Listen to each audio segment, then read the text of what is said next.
New at 5, new legislation on libraries generating some mixed results. Some argue it keeps kids safe from X-rated material. Others say it could be borderline censorship.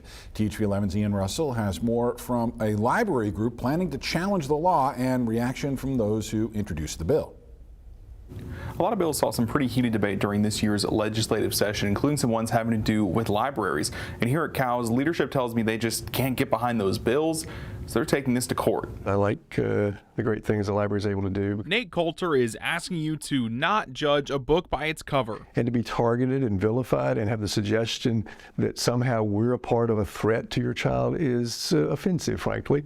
It's unwarranted. As executive director of the Central Arkansas Library System, new content, whether he likes it or not, is part of what they do. I don't like the authors, I don't like the content, I don't like the viewpoint particularly, but that's not my job. New laws, though, are set to challenge that idea. Act 372 changes how content is classified in the library and even creates punishments if someone is caught, quote, furnishing a harmful item to a minor.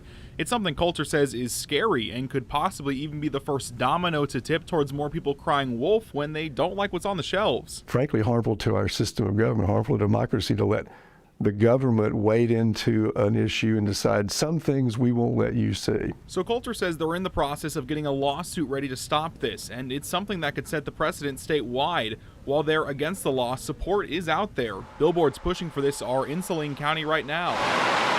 I asked Senator Dan Sullivan, the bill's sponsor, his thoughts on the lawsuit. He told me he didn't want to comment until he had a chance to read it, but that CALS was within their right to file what they'd like. Back at CALS, Coulter says he doesn't want to file this lawsuit, but they have no other choice. But oftentimes it's the only way. In this case, because the legislative process wound up where it did, and because the statute says you don't get any other option, you let the city board and the city or the county quorum court, that's final.